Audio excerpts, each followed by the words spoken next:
So I have good ideas, is what you're saying. No, I have good ideas. Yeah, been there, and done one that. of those ideas, one of those great ideas I have is I'm going to wear a blonde wig, put on lipstick, and dress up like an ATM and ask people if they would like some transaction. Is that who I saw 20 minutes ago?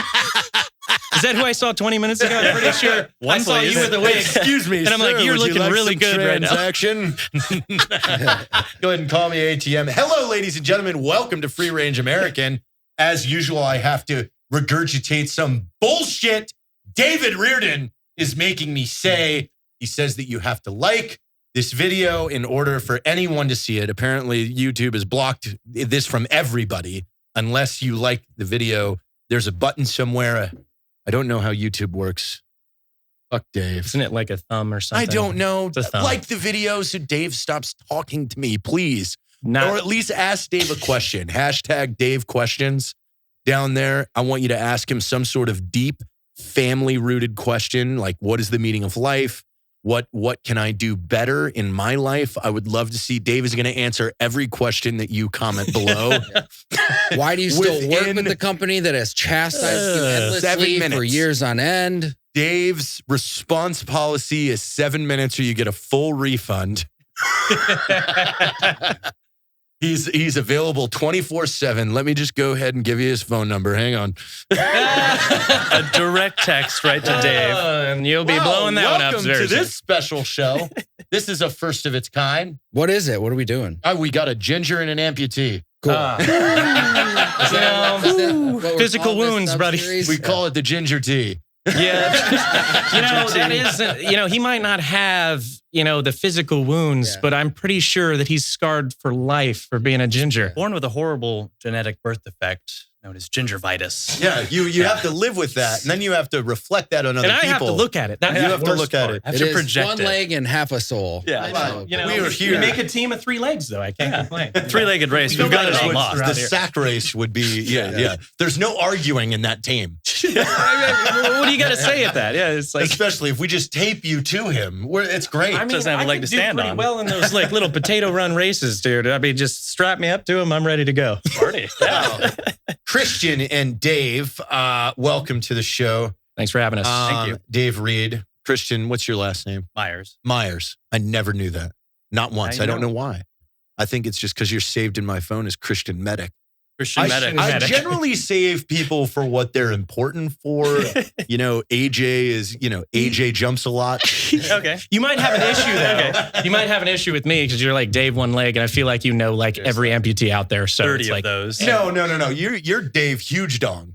Yes. Well, obviously, funny story about that. That one we can get into later. Yeah. But we're doing this show to introduce you to the audience because you guys are about to have your own show on Free Range American. Woo. Hot damn. Excited. Yeah. Oh, man. Two new hosts. Ramping up Look at to that. the big leagues. We're introducing you immediately. all to 2 new people that you have to like. You have no choice. We're throwing this down your throat like it's the early 90s TV programming. Hey, it's all about it. Love them. All of the TV Love them programming. now. Do you guys you get that joke? Like I tell people like 20 to 30 years ago, we were told who was the biggest star. You realize like Harvey Weinstein pulled in Brad Pitt and he's like, you're 20, you're gorgeous. We're going to put you in the next 80 huge movies. And we were just kind of like, look at this pretty man. He's the best there is ever. Well, we all kind of It went, is beautiful. If you can get me into the next Avengers, I'm good with that. but that's what I mean is we were all told who the next superstar would be. Yeah. They decided for us. Well, now it seems like, we're kind of deciding that shit, right? Yes. Now you have to earn your own audience. It's a true popularity contest once everybody has a voice. Hope people, you have to be likable. Yeah. Yep. You have to be relatable. Or you can fall back on some sort of war wound or something like that. Most of the time, that's what defines me, right? I mean, seriously, What every time defines Dave you, walks Dave? in the room, we got to hear the story. Oh, here we go again. War stories. He actually has a horn on the leg, just so everybody looks at it right as he walks. You're building an MP5 leg right now. MP5 leg. You could do a train horn on your leg, I think. A We're doing train horn? MP5. Every time I walk, though, No, it I just think you goes do- off. Do the ham horn. Yeah. My Like those leg is stupid acting lightable up. sneakers. Yeah, that let me just calm my leg down. Anyway, guys, welcome. Both veterans, obviously. Christian, you were in the Air Force. That's why you and I have a better relationship than me and Dave. Yeah, well, I mean, Army guys, you can never trust them. Somebody needs the 5-star accommodations, right? And the air conditioning and the internet. And nice grass. What's up with the Air Force and having super nice grass? You can We walk spend on it, bullets, too. Really let's be do. honest. Like Charleston Air Force Base, you're like, wait, this is a base? This looks like an officer's club. But you can walk on it in the Air Force. No one gives a shit. I don't know, And in the Marine really Corps- good at that too, because they just don't let anyone walk on it. It's just for viewing pleasure. Do you The think grass. that's part of the curriculum for an E9 in the Marines? That grass? It has to be. There's got to be a There binder has to be. somewhere that's Yes. like the grass program. Grass chief. And Like, they hey. love it. And they're like making you clip it with toenail clippers. Yeah. If you do it. And Like when your unit would get an inspection of all your programs. Oh, Like, yeah. I was always hid from those because one time they came in and I briefed them on the elevator safety program that I had developed, where there was a lot of photography of what not to do in the elevator. And A whole binder. They're looking at this like, what the fuck is It's just an this? example of what not Yes, to do. these we show the students what they're not allowed to do in the elevator. Yeah, play Oh, beer hang on. pong in an Yeah, elevator. this one is Don't do that. censored for a reason. Go back to that next one. It's Don't blurred ride out. naked. But in this elevator. there's gotta be a binder out there of like the sergeant major's grass policy. It does. Yeah, There there's for is sure. But 100%. wait, what was some of the What if we elevator made photography though? Some of it, like Yeah. I had a student in the elevator looking down the barrel of his rifle, and it was like, "Meh, no, Don't do this. Okay, then. This is not how you ride the elevator. And Please it's a don't do great this. excuse Then to I- do what you can't do to I show had that you like a student pyramid, so there was like 4 of them, and I think we three, need and then to- 2. We need to adopt this and what you did there for the Black Rifle HR policy. Yeah.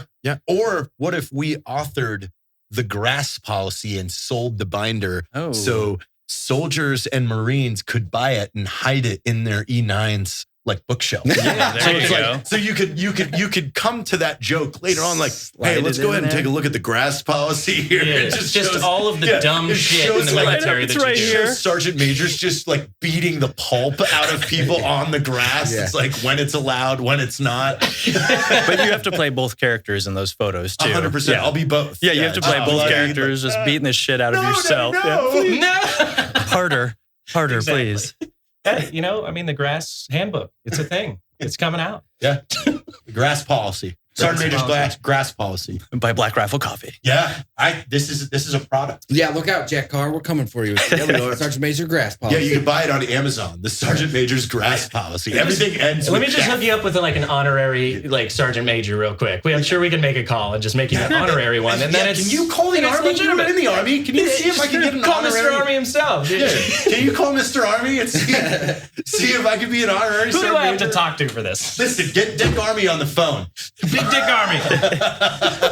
We've got the sergeant or the former chief of staff of the Army coming on to our podcast He's here pretty in like shortly. a few days. Yeah, it'll be I think here he's Friday. staying at my house. Oh, yeah. You guys John set this Wayne up. Troxel. Dude, Yeah. you better Oh, get yeah, that and John grass Troxel. situation taken care The of. grass is taken care of, all right? It wasn't. Yeah. The grass is taken care of. It wasn't taken. There's chickens out there all over the grass. Shit, He's going to you're lose right. his I gotta get fucking that grass mind. taken care of before Sergeant Major gets there. God, He's going wipe to my see the ass horse pit that you got going on, and oof. Oh man, I've got some work to do.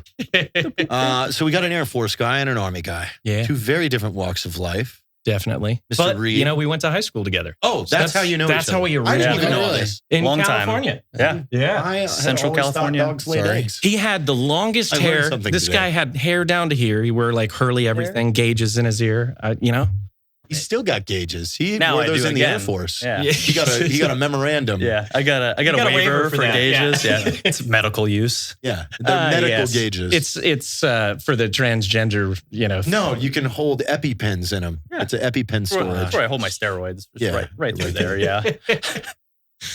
And Yeah. you were a Army Ranger. I was Like an a real Army one, though. Ranger, one not of to be those ones that confused. goes to that school for 62 days. Yeah, not to be confused with guarding bears or forest fires or anything like Yeah. that. But an Army Ranger, yes. Yeah. So I did that. So I enlisted in 2007, and immediately had an Airborne Ranger contract. So I got to just Because they just hand those out, don't they? You know, they did not want to hand it out to me for sure. They were like, oh, we don't want to give you a bonus, and we're probably going to make you a mechanic. Accident prone. That's what your recruiter said. That's and probably, you sent him a it's because I'm stepping recently. with my feet like this everywhere I go. About time they hit me. Metal detector died, so I check it with my toes as I walk. Which I have 5 now. Started with 10, now we're here. So, I mean, you know, if you think about the math of toes that we have, I mean, that's even. We should just call you Mr. Lincoln. You can only count to 15 now. Yeah, That's really what it is. I count with my toes too. I'm like, is Lincoln on a $5 bill? Yes, he is. He is? Yes. Why did Lincoln. Lincoln get the penny and the $5 bill? Why did a president get both? That seems racist to me. Gangster. You know, I mean, I guess you're right. Yeah. Damn, He had a it big feels hat. good. he had a big hat. He did have a big hat. I mean, Big who's hat. in charge of deciding who's on the money? Is that one person, do you think? Maybe that's a Sergeant Major's thing, too. It's in the grass All right, policy. Sergeant Major. Yeah, it's right next to the grass You've been policy. promoted as Sergeant Major of the Army. Here are your 2 responsibilities: authoring the grass policy and deciding what presidents are on the money. Yeah. Really? Does any of them change it? No, actually, they haven't in 70 years. Okay, I don't want to be that guy. So I'll What just about this collect thing my called paycheck. Thank board? you. Is there anything to do with that? No. Just money Honestly, and who crap. wants to even be on the penny? Like, that is like the dirtiest coin. that is true. If there is a coin that has like stuff on it, it's a penny. I mean, I know where bills are ending up, so I mean, those are pretty dirty Who would too. you put on the money if you could? Myself, 100%. Yeah, that would be pretty sweet. Why not? It's a great marketing opportunity. Every time you introduce someone, hey, what's up, Dave Reid on the $1 bill? People call me 5 spot, you know, or something. People call me Fiver. You don't recognize me? Oh, you're a card guy? You're a card guy? Yeah. No worries. God damn That would be the sad thing, is like the younger generation wouldn't even know who you were. Yeah. You're like, what's cash? Got to Hey, make a bigger impact. is that an first. app? Yeah. You're not on a Bitcoin? Is that the app? Is that the app, Cash App? has? Yeah. Do you have a Bitcoin? Yeah. I mean, A couple it's of all them. about Bitcoins nowadays. Is it? Right? Yeah. Your mustache is fine. My God. It's so Weird. sexy. There's thousands of these cryptos. And the Whatever value they of are. those things are, It's exhausting. They're made up. it's exhausting. Yeah. That's a good way It's of putting made up. This is hilarious. This is a hilarious Yeah. project. It's Well, fantastic, it's though. all Let's kinda pretend made up money when you is think is about it. worth something. Okay, yeah, it is. And nowadays, people are making their own currency, Yeah, right? you And- can make a crypto online in like 20 minutes. It's all like drag and drop bullshit, just like Yeah, building a that's what we're website. selling. 69 coins. So there nobody's hasn't made been a 69 coin yet. nobody's made a veteran coin or a military anything No yet. one's made a porn coin. I mean, we Yeah, could I lock mean- this down. I mean, we could talk about this all day. I'm going to just start listing things: bear coins, fire coins. Honestly, we were going to get in your guys' bios, but we're just showing how entertaining you that's are. boring. You're going to be hosts on your own show. So, I mean, this is what they have to see. They We'll have never to get anything accomplished. Logan, do you know how JT and I met? Did you hear this story yet? Oh, No, I don't no. even know this story. I really wanted to tell this today because Please, it is by all means. the most ridiculous my thing. God. Yeah, I hit JT up a few months ago, I guess. We had been talking on Instagram back and forth a little bit because I was relocating to San Antonio. Wanted to just get in touch with him. And he's like, hey, come out to this music video shoot tomorrow for the Memorial Day shoot. So, okay, yeah, I'll come out. Oh, that was the first time? But he calls me 5 minutes after that. The first time I've talked to him on the phone, he's like, hey, man, do you have toenail clippers and a med kit? And I'm like, yeah. Why? He goes, can you bring that and give me some surgery on my toe tomorrow? Never met this guy before in my life. I'm like, yeah, fuck it. Why not? Let's Very give you some trusting. Very surgery. trusting. Job Obviously, if interview. you Jared. meet Did you ask somebody for his on the internet, credentials? the first test is like, hey, let's, when am I supposed to go to the doctor? So we no had- doctor wants to deal with So I do it. this surgery for him in the parking lot of this bar. Wait, what surgery? I dug an ingrown toenail out of his toe. Got Got it. it. Soaked it in some hydrogen peroxide. It's good to That go. was a good call, whoever's idea that was. Yeah, this guy right here. Oh, well. Why can't you just do that yourself? But What the fuck? I don't have that many hands. Right as we're finishing up, a doctor walks up though. Yeah. Scott, he's an MD, plastic surgeon. So he does surgery all day long. He's walking up with his bag like, what do you guys, you want to do this toe thing now? We're like, oh no, we just finished it up. No, no. cool down just in case. Yeah, to make you never know when someone's not going to show up for a toe surgery This is at a music video shoot. And you got that shit on call. You got that shit on This is call. which standard the best part. policy. You're just like, hey, I need a medic down here. I'm like 3 hours away from you. Go ahead and. I almost died once because I called a PJ friend when I needed stitches. And I was like, do you have a suture kit? And he was like, no, but I thought he said yes. And then I was like, okay, I'll see you in a minute. And I hung up the phone and passed out and bled all over the place. Just bleeding out all over your bed. Yeah, I woke up just covered in blood. Like, oh man, That's when you discovered the wonders of bloodletting. Well, then I called him back. I was like, I thought you were going to come over. He goes, I told you I didn't have a suture kit. And I also live in Arizona. And then I was like, oh yeah, I'm really drunk.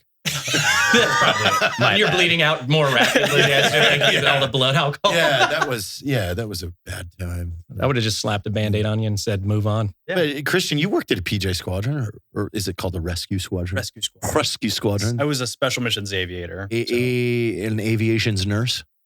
Basically, I sit in the back and shoot the guns, operate the hoist on the helicopter, do all the fuel calculations and computations.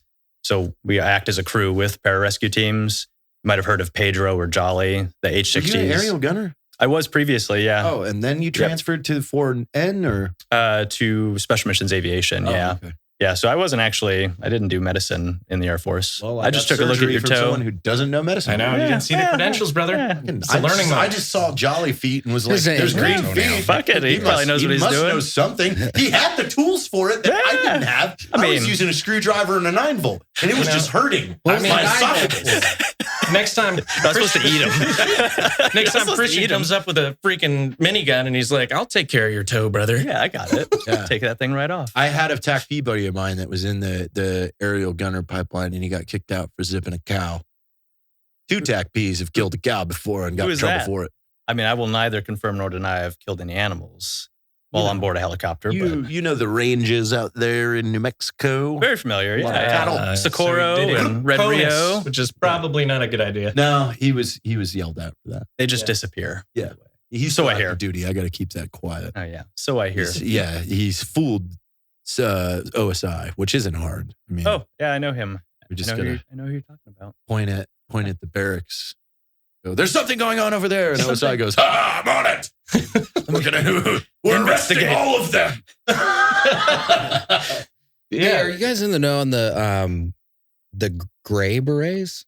What about CCP? Yeah, CCTs. So there's special reconnaissance, and then there's a new one with brown berets apparently that we just found out about. That's the aviation advisor. Yeah, the combat aviation advisor. Really happy with that. Like, I don't really understand. You guys are very peculiar with your berets. Well, we're pretty much. You might as well. Like, we're gonna have a purple one, a yellow one by the end of the fucking year. Like they're running out of colors. Rangers are particularly. It's always because someone gets first SERE gets fucking butt hurt, and they're like, why don't we have a beret? Because you're a fucking Eagle Scout. Stop it.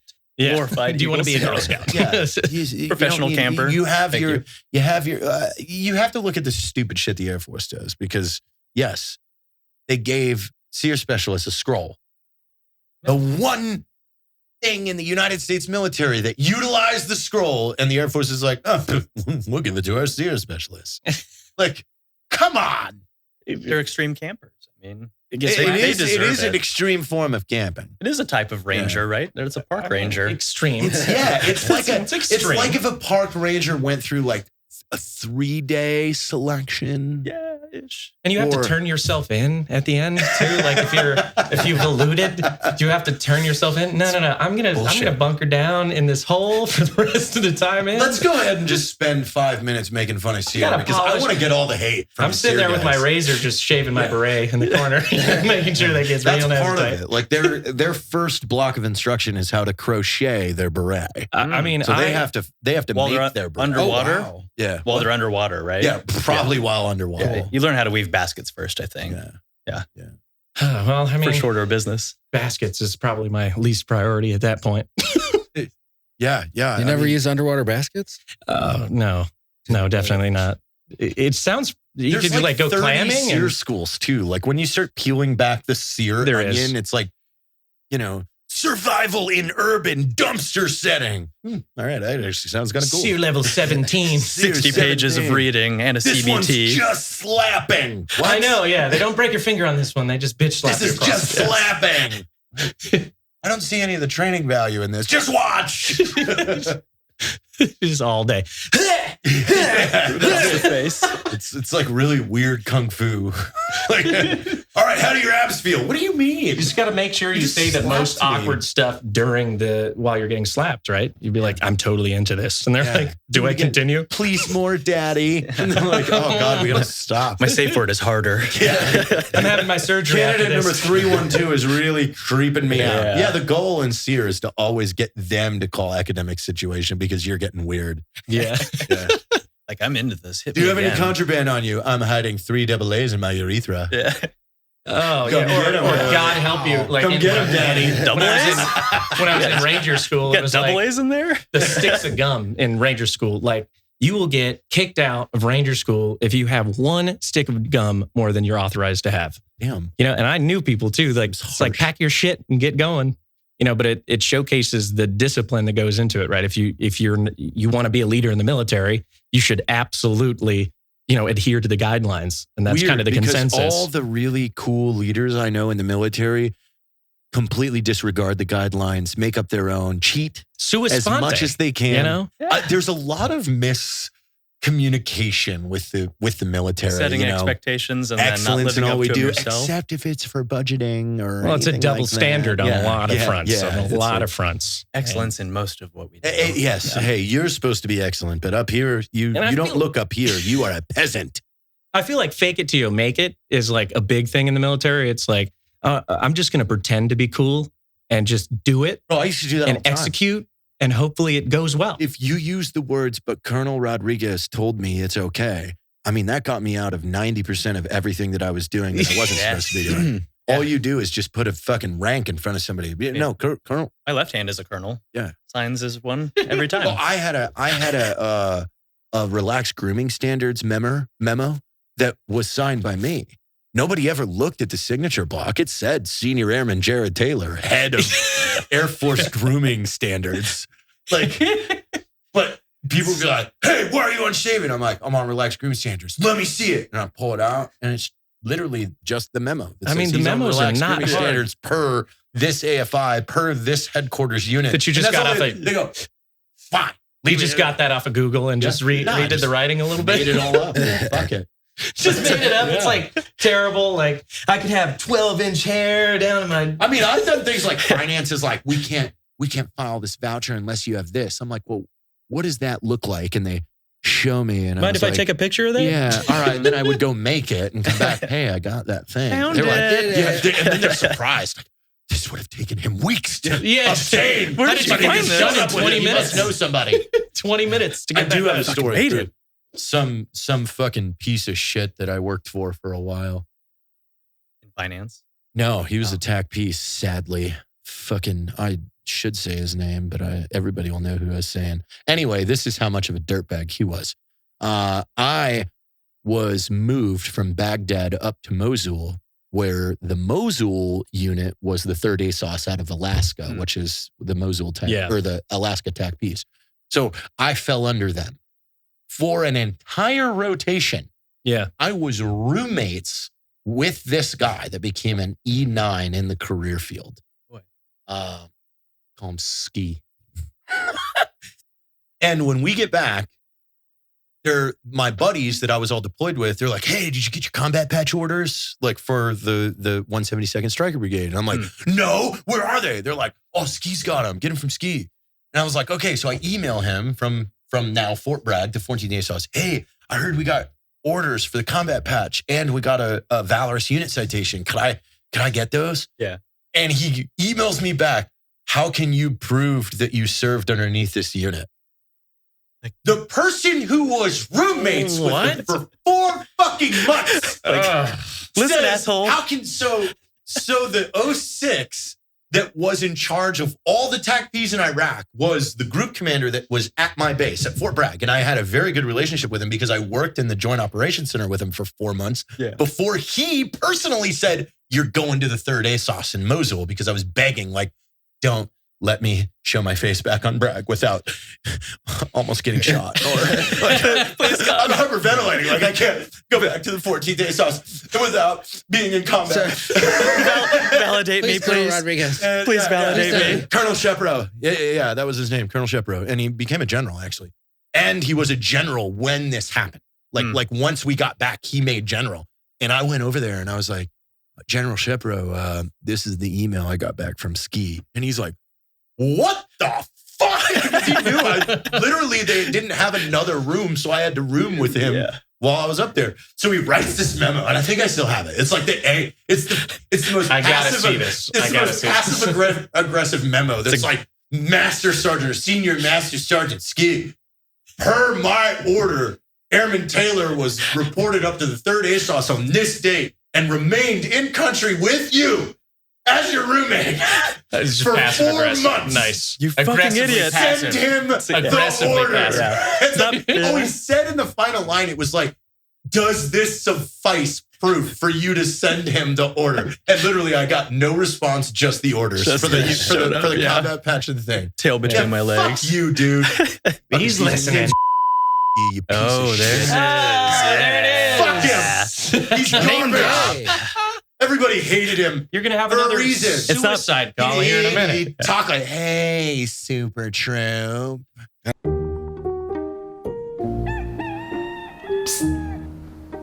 Caleb, did you know with Black Rifle Coffee's Coffee Club subscription, you can get fresh coffee shipped to you every month? What? You don't even have to go to the store. Whoa. You don't even have to leave your bed. What? Wow. How did you get in here? You might want to go ahead and join the Black Rifle Coffee Club subscription before one of these guys shows up at your place. Like, Have get out you of read here. any leadership books today? Yeah, leadership books about lying when someone was your fucking roommate. Fucking weirdo. Son of a bitch. He was mad. That's not passive. Tell us how you really feel. He was mad. That's aggressively passive is what it is. I got into the dodgeballs and caused a ruckus around the base. Yeah, me and another guy named Chooch. Are these names made up? So me and Chooch. There was this room on Merez that was like literally as big as this room here, where anybody that mailed a care package to troops, it ended up in this room. So you just had free access to it? No, one day, like we were in the MWR and there's like an Army specialist chick in there, and we noticed like the MWR is huge, but it just has this like row of computers and like a day room completely with a TV. empty. We're like, room for expansion. hey, what is this other thing? She's like, oh, that's the care package room. And we're like, what's the care package room? She's like, you guys can go back there. Pretty much anybody that sends care packages to soldiers, we just put it in this room. And we like go back there. Me and Chooch were in there for like 4 hours. Just opening shit. Rat fucking everything.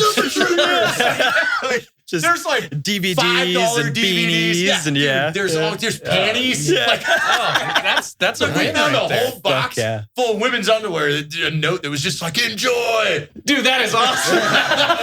But anyway, I know you guys are lonely. Yeah, there's like, all thank these. you. There's like this grouping. We open this big box and it just has these little boxes in it. We're like, what the fuck is all this? We open them and they're those middle school dodgeballs, fully inflated. Yes. So we opened all of them, and then Chooch and I ran around the fob just nailing Army people with these dodgeballs and just taking off. Yeah. I mean, most of the Army guys were like, "Oh, fucking weird dodgeball fight randomly at 4:00 in the afternoon. I'm in."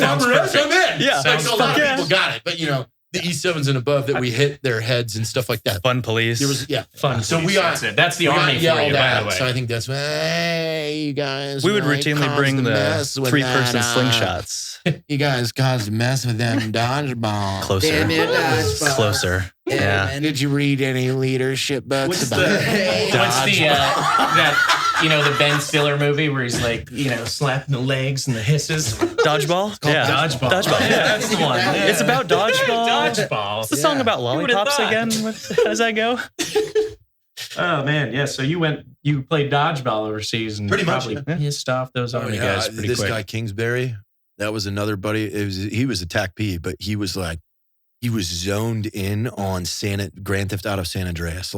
He was trying to beat it with 100%. Like All the hookers. And we every hooker. we every hooker dies. Open the door and Chooch throws his and it goes right past his eye line. And as soon as he looks at me, like, what the fuck? Like, I had already released. And it just, boom! right to the face. That dude chased us for a good 40 minutes. Like he wanted It's like the blood. Terminator. He was gonna wear my skin. He was in great shape too. Yeah. So like I There's almost some wear my weird skin. shit that happens overseas that most people don't realize. I always talk to people about, in any field you get, no matter what profession you're in, there's always shenanigans behind the scenes. And whether it's, when I wanted to be, I eventually was going to school to be a physician, and doing my emergency medicine shadowing and just seeing what the doctors do behind scenes. They're like, when they want to go check on something, they're like, I just got to go check my notes and my calendar. They're really going up and looking at the pharmacy book and seeing what medication you should take, And it's like, and that's the Army for you too, or anywhere that you go. Oh, dude, to get even? Yeah, he put a little C4 in my ammo, so when I fired my gun, it blew up and fucked my hand up. That's why you're fucking retarded. But it'd be really funny if that's how he got even. So we had Glass in my eye, it was crazy. On our third deployment, where privates always do these what's like private battles, and everybody just goes against each other, and like it's just this shit show like of a the mess. Rank, not like battles with your private. No. Oh, okay. Battles with the privates, like and a yes. whole platoon. That's in your unit, right? That's in my unit. 2nd Ranger Battalion. 2nd Ranger Battalion. After 2008. After 2008. Okay, tell us about this. So I'm sitting there, in your little hooch area where everybody's, going to bed and all that stuff, right? And all of a sudden, you just see people getting swooped up and zip tied and thrown right on the ground. And we had our Spec 4s at the time. We call those anyone who goes to Ranger School and gets their tabs, Spec 4s, and they have all the power in the world now, right? And they think they're gods, essentially. So we had these 2 Spec 4s through the AC system, put fire extinguishers and turn them on, blew up the whole top, so you can't even breathe in there. And these privates are zip tied on the floor, just screaming, like, God help me, crying. It's like tear gas in there. And I'm like, I'm out of here, man. That's just, and you're like, these are the guys that are keeping you safe at night. These are the best of the best professionals. Fucking off. Yeah, and you have to. Yeah. And you have to dumb cut enough loose. to go do what we do. We're dumb. Yeah. No shit. You got to be pretty stupid to do some of that shit. Let us have. That's why I am so against, the general, like upper echelons of the military being mad about like the horseplay. Yeah. Like I'm not even gonna quantify it with the word hazing, because wrestling, where it's like, oh, those young kids that we want to be murderers for their entire adult lives, they're horsing around and wrestling each other. Wait a minute. Wrestling. You're telling me those little fucking killers that we got in really good shape and hyped them all up, and testosterone driven. They're using those UFC moves on each other. Haven't seen a woman in 3 months. Oh, the travesty. Oh my God. But thank God they got the pandas that were delivered. They're utilizing them fighting the karate that we taught them on each other. Yeah. How dare they? Like, come on. Let the boys be a little rough. The Air Force has gotten especially bad about that. Dude, the rescue green feeding, when you leave a squadron, they beat the shit out of you, paint your feet green, and you stamp it on something. I'm not sure if you're familiar with that, but that's gone away with now. The Air Force is no longer allowing you to like grab a guy who's leaving your squadron or retiring or whatever. Or like, you cannot do that. I mean, wait, you paint their feet green? Yeah. So, and then do what? From Vietnam era, you would stamp their feet on like a tile or leave your mark. Tell them what green feet is, man. Yeah. So in Vietnam era, they had the Jolly Greens. That was the helicopters they used for rescue. Yeah. They would land offset in the rice paddies. And when they would take off, it would leave the rotor wash imprints in the rice paddies. It looked like footsteps from the Jolly Green Giant. Hence the green feet tattoo. Oh, okay. So if you get a rescue in combat, you can get green feet tattooed on your ass. It's been a thing since Vietnam era. It's a big deal. Yeah, so we paint people's feet green when they're leaving a unit or retiring or whatever. We usually beat the shit out of them first, and then you drown them a little bit. And that's where it's like, okay, that baseball team in Miami where the indoctrination thing was the whole team holds you down while they all jerk you off. Like, okay, yeah, that's a little weird. Let's go ahead and say that. What team was that? The line for hazing is right here. Man, and hazing, beating each other up, just roughhousing a little bit, painting some feet green. I mean, that's a rite of passage. And but you flirt with that line too. Is like, okay, what's too far? I watch jerking somebody off is a little far. Yeah, Dave. it depends on who it is. Let's be honest. What if you're on the receiving end? Is that? I'm sitting I back. don't know if there's a lot of gray area for this one. I'm not being hazed You're right now. asking the wrong two people here. I'm really okay with this. Yeah.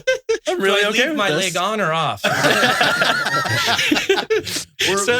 So, speaking of that, when I first striped up and got my E5, I walked into our talk area. And, in regiment, if it's your birthday, don't tell anyone. Just do not tell anyone because they will beat the shit out of you. So I come into this talk and lo and behold, Tactical operations. and I don't want to name any names, but this guy was a mouth breather. He was one of those 20% rank. Dear God. Ski for the second time. Ski again, that bastard. So I walk into this and there, we have these ladders to go over walls. He's upside down, duct taped to this ladder, and they have a mop and they're just brushing his face with this dirty mop water. Happy birthday to you, right? And I walk in and I'm like, what the? And then someone has a boar brush and they're rubbing his head with the wire boar brush. And I was like, guys, does this look like haze? Scarring. I was like, what do you get? You're waterboarding this guy like for his birthday. Happy birthday. I'll give you 5 minutes. I'm going to come back and you're going to unfuck this and clean it up because if it's anyone else but me, you're screwed. Sergeant Reid, check it out. For Clemens' birthday, we took out one of his testicles. I already had, and Sergeant Reid. Fuck you, Clemens. And Sergeant Reid over here has one leg, so there's already rumors in battalion about how my leg got taken, so they're like, oh, dear God, we got to clean this up. Taken by a bear. Taken by a bear. My favorite was I would like to tell them, I'm like, they captured me and tortured me for information for hours, but I didn't break. They took my leg. They took the whole thing. They took it all. It was an unfortunate schmelting Yeah, accident. go ahead. Tell us how you lost your leg. Well, yeah. So on my third combat deployment, combat deployment, I was in doing operations out of Kandahar near Panjwai, and we were 270 days in. And we're, our mission parameters at that point in time is to establish ROD sites, which is remain over day sites. So essentially we'd go in behind enemy lines, bunker down, and engage with the enemy. That's was our main priority at the point. So, it was already high stress, deployment already. So we go in, we land with our 47s, our Chinooks, and immediately touch down on the LZ with and an IED goes off. So it's grenades on sticks and just a string of grenades. And Jesus. And Crafty fuckers, aren't they? They're very crafty. I was like, it's so ingenious. It's so simple. With a so string simple. taking the Well, that was like the pin out. And for a quick tangent, it was like when we spent all of that money putting the rhinos on Humvees with the IR, with the glow plug in the front of it. And then literally after the first day we unveil the rhino, all the IED guys just angle the IED backwards to the side. I literally rack my brain all the time about it. I'm like, I wonder if they just heard it and they're like, oh, hurry up. Let's go stick these down on the ground. Hopefully they go off. Well, it's like delaying the mortars too. They freeze the top half of a mortar in a block of ice and they set the bottom half in the tube and walk away. And then an hour and a half, 2 hours later, shunk. That's how you get around the freaking that's how you delay it. Q36. Yeah. Doing what do they call that? Why can't I think of that? That used to be my job, is yelling for them to do this. When you have a point of origin, 5 lines, be CAS, radio. The Q36, you just do a counterfire. What? Yeah. No, just the counterfire. Once you have, if a Q36 picks it up, you just fire back at right back to the same. Yeah. At the poo. Yeah. At the poo. Anyway, so we land right on this grenade, situation, ID situation. And, in first initial thoughts for me was, I was like, we land, someone discharged or ND'd their 240. That's what it sounded like to me. I was like, what the fuck was that? That's always the first thought, is like, we fucked up. Yeah, exactly. What did I do? I was like, who fucked up? That's what I was like, who fucked up? I'm a missile kick him off the bird right now. So as soon as we get out, we start immediately reacting to contact, which, at that point in time, I'm like, it's not a 240 anymore, right? So, so my job line squad was to go in and clear the compound so that I could get my dudes safe. So we go over the wall. I had a squad of Afghani commandos as well. So we're pushing them out to clear the compound, and it's getting spread thin. So I decide to, clear rooms on my own, which, it's never a good idea to do. And went in. David Bourne here. David Bourne, with one leg now. So, no, and it wasn't a mistake at all. It was, you have to prioritize, right, to get your dudes safe. So I go in this room and I missed it 2 times through the doorway, come back in, and boom, IED goes off right in a doorway. And, in hindsight, I found out that 12 pounds of HME was supposed to detonate right at head level, and that was just the blasting cap. Yeah. And so then you went home and then had a lawnmower accident after this. Yeah, so I was completely untouched from this. I was completely untouched. Made it home in one piece, and then unfortunate mowing incident.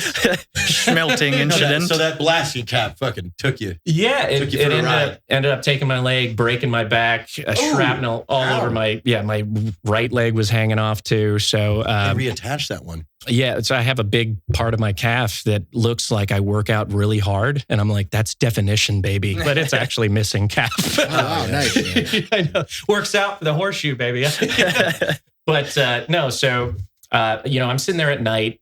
My night vision goggles had got blown off my face. And, on my radio, I hear landslide get called, which is our code for everybody get the fuck out now or you're going to die, So I see my guys running and, this is back in the day when they were detonated whole buildings. Yeah. Oh, Like this was a tactic of let's get them inside and then we... And that was it. And I mean, a couple weeks before that, we were dealing with a V-bid where we had 40 dudes that were, affected by that. So these guys were getting nasty on us, but I eventually was like, fuck this, I'm not going to die here. Grabbed, dropped my pack, grabbed my gun, made it out to the courtyard and put a tourniquet on, and my dudes came and pulled me out. Oh, you were definitely by yourself. Oh, yeah. You had to put your own tourniquet on. I did.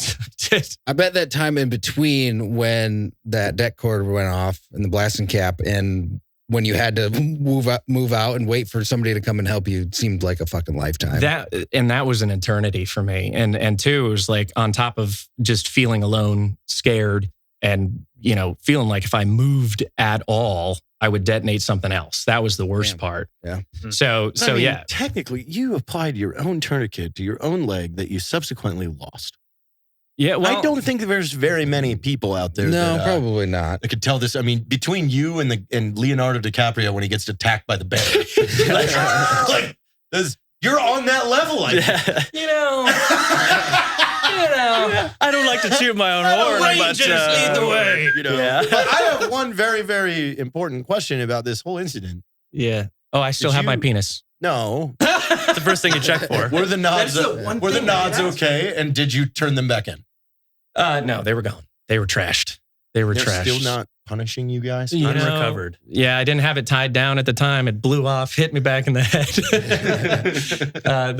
Nods were destroyed. I didn't even know if I had a functional rifle at the time. I can't believe they didn't dock you your award or something like that. They might losing your nods. I wouldn't be surprised. Listen, I'm sorry, gents. We're staying on the X. All sensitive items aren't accounted for. And I know. Dave lost the nods in an explosion. Yeah, exactly. An explosion. We're going to hold off on the Medevac until we could be accountable for your equipment. And that was a thing for me too when I was sitting there. You were like, when she's like, fuck. First sergeant's going to kill me. That's what you're thinking about. No, I was like really touching my package there, making sure that was good. It's like the number one thing people ask too. It's like, it is, that kind of injury, it happens all the time, with these guys that are getting hit. But yeah, when they said ETA, 45 mics out on the Medevac coming too, I was like, man, I'm goner, and that was, and then, lo and behold, they gave me a little bit of, what do they call that? Ketamine. And I was making jokes and fine on the way to the hospital. You were perfectly fine. It's good shit. Yeah. So I hear. I was like, I'm David Bourne. I'm David Bourne. I applied my own tourniquet because the rest of you are pussies. Fucking assholes left this whole thing myself. I didn't give you light into the fact that I was screaming for 45 minutes before that. You're like, don't worry, boys. She's all clear. I took the blast. Got a tourniquet on. Let's roll. We're fine, guys. We're fine. Let's party. Carry on the mission, bro. Just put me in that mound right there. Tell us your story about when you lost your leg and applied your own tourniquet. It hasn't happened yet, so okay. Still waiting. It's still early. There's time. Got the tourniquet right here. Yeah, I'm ready. It's right in my pocket. I'm always ready plotting, to go. Booby traps everywhere for me. Do we have anything? Anything close? I mean, Not you getting I've got hurt, a lot but of you've seen them. I've got a get lot of loaded. rescues. Yeah, let's hear some rescues. Yeah. We just heard this one. The hoist So rescue. we did one with a PJ last week. We talked about a really cool hoist rescue. So you'll hear that another time. But my first mission in Afghanistan is a really good one. It's one of my favorites. So we get a 9-line drop, immediate execute. For some reason, I think it's not somebody else's favorite. Yeah, I mean the people who got blown up. Yeah, what an odd way to just describe You know that. what I It's mean? my Like, favorite story. Oh, that mission is my favorite. It's like you Well, always think, That's a bad day for whose somebody. day was like this was the one that they dragged. It's like the worst day for my best days are usually somebody else's worst day. They're my most exciting memories, but usually, I mean, it comes at a price for someone else, right? But that's kind of why we exist in the rescue world, and the whole medicine side is to make sure that people are still living afterwards. But anyways, yeah, my first rescue in Afghanistan, we got a 9-line scramble. So we're milling about the compound, doing whatever. And when a scramble drops over the radio, you drop whatever the fuck you're doing, including if you're in the can taking a shit, and you run to the helicopter as fast as possible with the goal of being off the ground in 7 to 9 minutes. And usually a pretty good crew can do 6 to 7 minutes from scramble on the radio to wheels up, which is, I mean, it's pretty damn fast out there. So we get that. We head on out. We're right outside of Kandahar at this point, kind of in the green zone, the Helmand province of Afghanistan. It's a SEAL who's double amputee below the knee and then missing some fingers on his left hand, and an ANSOF guy, so an Afghani special operator who is missing his face. So we get this call. We need to head out there. We go to the coordinates, stay about 2 miles out, and we call them up on the radio like, hey, pop smoke. We're 2 minutes out. We're headed inbound right now. So they pop smoke. We head inbound. No one's there. Like, hey, are you guys at your coordinates? So yes. So we don't pass coordinates over the radio because it's dangerous to do. Like, hey, all right, pop another smoke and tell me the color, because we've obviously identified secure comms at this point, so we know we can trust them. Like, hey, it's purple smoke. Look for it. Do you see it? No, I don't see shit. I'm like, okay, well, they passed us the wrong coordinates. So this point, this guy's like bleeding out because they passed us the wrong coordinates. We have no idea where we're going. So they pass us updated coordinates. It's like 5 miles away. Like, all right, we're headed that way. And they say, hey, we're out of smoke now. So what do you want us to do? We're like, mark the LZ somehow. We got to figure this out. We're like, hey, we found an American flag and a giant pole in the middle of a field in the green zone of Helmand. So it's just like all this farming community. You never know where the threat's coming from. So we're low level, like 150 feet, just tearing ass through this area. And I look out my window as I'm scanning and keeping a watch for threats. Boom, big old American flag on like a 30-foot pole sitting in the middle of this field. Like, fuck, there it is, break left, let's go land. We come down, land, unload the SEAL. And as he comes in, keep in mind, I'm like 20 years old. This is my first experience with anything. We have those flight masks. So mine's painted up like a samurai. It's like a red samurai looking mask. And he like leans in. This dude, missing both of his legs, just some gauze on. He's like, dude, that's fucking sick. Let me see that shit. And I'm like, who is this guy? Like, you just got blown up. So I like hand him my mask and like, here, check it out. And I help the Afghani into the helicopter. Our PJs are run off so they can get like a handoff from their medic. And I'm helping this Afghani in because he can't see anything because he has no face. So I set him down to the side. One of the PJs starts working on him, and the Afghani's one of his friends or whatever dude, other ANSOF dude is trying to get on board the helicopter just so he can escort his friend. And I'm like, no, you're not allowed on the helicopter unless you're naked, because I don't know if you have a bomb on you. We can't really have that conversation because the H-60 is loud as shit. So I'm like pointing, like, go away, pushing him away while I'm standing in the cabin of the helicopter. And he like gives me a weird look and like pulls me to the side. So I boot him in the chest and like, go away. And there's a pretty good video I'll have to show you of like the PJs turning around, this dude just like landing on the ground, and I'm over him with my M9, like, go away. But I mean, it ended up being like a total shit show of a mission that we ended up saving both of them. But it was a total shit show from, I mean, the coordinates passing, running out of smokes, everything. I mean, every minute counts when you're doing shit like that. And being able to react. We always call it a dynamic response to a dynamic environment. That's awesome. You got video of it. We're going to have to put that in your guys' intro. I don't know if we'll play it for the public. What? I don't know if we'll play it for the public, but fine. Yeah. We'll blur it a little bit. We'll just claim OPSEC. Yeah, we'll just claim OPSEC. Yeah. I want to see it. Yeah. I might have it. It's crazy that you mentioned too. Is like, this guy jokes around too. Is like that mentality in the military is so predominant is, yeah, I just got blown up, but fuck it, man. We're going to have a party. It's party time for us. Yeah. He's like, I got 6 months vacation coming up now. Yeah, I've spoken to this guy ever since. Do you know who he is? No, but that's kind of what we're doing Need now. him on the show. That's what the point is. Exactly. Now tell us about your show. Yeah, so the Medevac Podcast, yes. a new edition of Free Range American. We're going to be sitting down with previously wounded people or people on the rescue side, both military and civilian, discussing stories of injury, recovery, and pretty much everything in between. I mean, we're talking from like military guys who have lost eyes or arms or legs into pararescue or like flight medics, all the way into next week, we're going to have a plastic surgeon on to talk about facial reconstruction. Yeah. And even This like, never gets old, by the way. Like, Yeah. I mean, Because- when you guys start diving into like the ice rescues, the Alaska PJs, we need to go do a big special up there. Those guys never stop. we have a couple coming And down now. that's the thing too, is you get, how many stories have you heard of amputees that are like, yeah, I was dismounted or mounted, but every single story has a different, layer to it.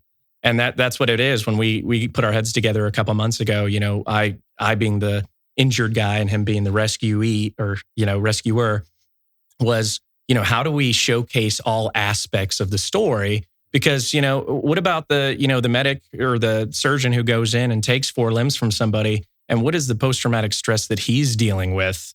Like, is this a great quality of life that I'm giving this person or things like that? So you see the mental fatigue that they're facing as well. Oh, dude, like, I remember my first trip, on Victory, volunteering at the receive station to run litters and stuff like that. My first night, they get a guy in and 10 minutes into it, he dies right there. Yeah. And like seeing the surgery team and everybody, like kind of the ceremonial piece to it where they drape the flag and escort the gurney through the hallway. Like it was like, it's a very big ceremonial process. Yeah. Even recovering, like Americans, there was an MC-12 crash. It's like a little King Air aircraft.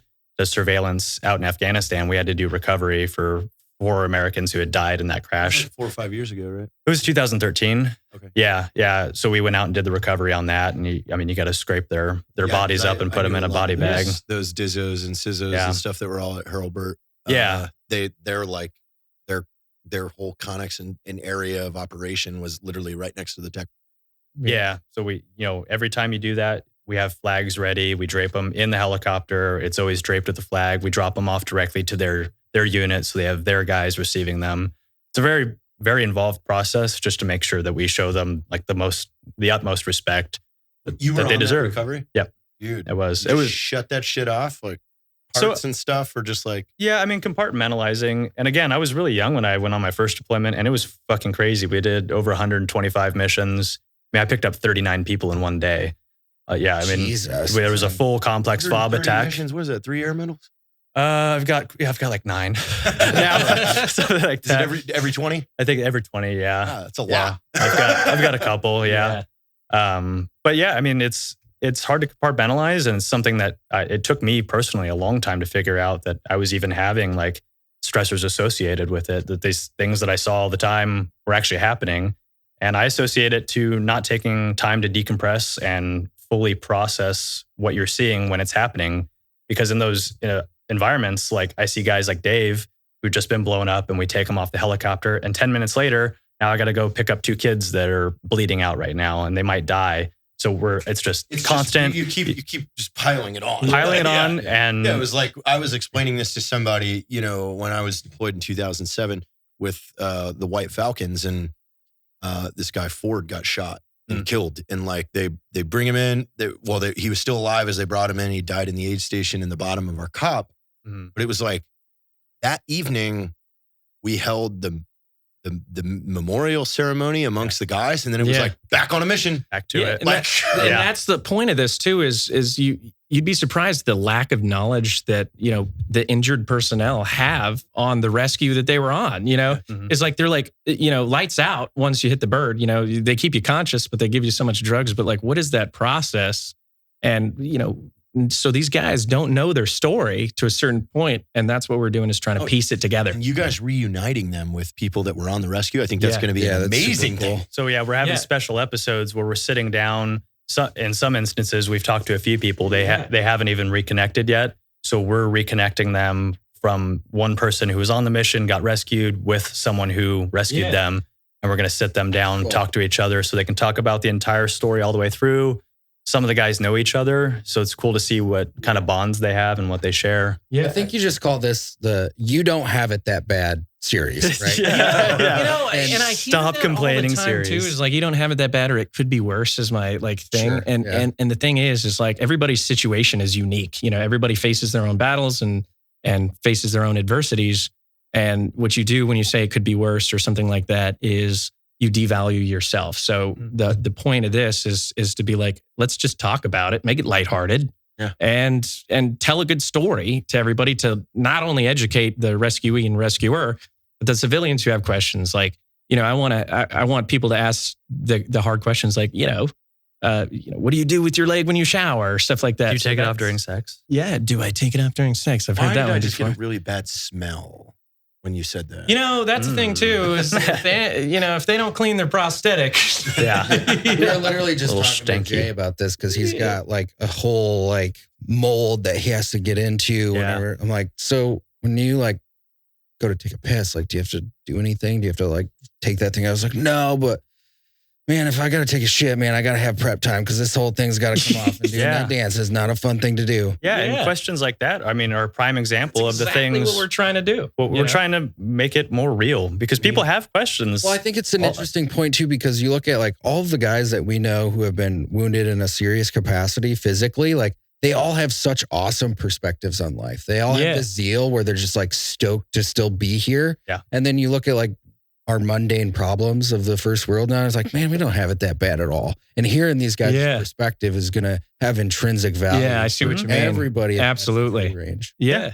Dude, I can't wait. I'm going to fucking watch this thing. It's going to be cool. It'll be cool. Badass people. It'll be cool. Yeah, we have some really cool guests. Ish, local, Ish. There's a bunch of Viegas. pilots that were on when he got injured that are local. Like you got a lot of talent to pull from out here. There's Especially the Center for Intrepid. General Goldfein. Potential. Yeah. And I've been with the Center for the Intrepid for the last 10 years. So I've built those relationships with these guys, and seen how they grow and they progress. And, the mentalities, the invisible and, physical wounds that they show is, there's a lot of battle that they have to face, Dave, when are we debuting this? Soon. Coming soon in like a week or so. You guys will figure it out. Medevac Podcast airing on Wednesdays. Middle of the week. Free Range American. Free Range American. Thank you guys for showing up, Dave and Christian. Hey, thanks Where for can they having find us. you on Instagram and stuff so they could start prepping? Yes, sir. Well, I'll be David Reid with 3 I's at the end. That's where you can find me on Instagram. David Reid 3. David Reid 3. I'm Jolly.Christian. Feel free to reach out with questions, comments, Or if if you want to be a guest. Yeah, If or you're if- someone that is... If you were that in rescue has a or story. injured, story come our way, we please would love to reconnect some people.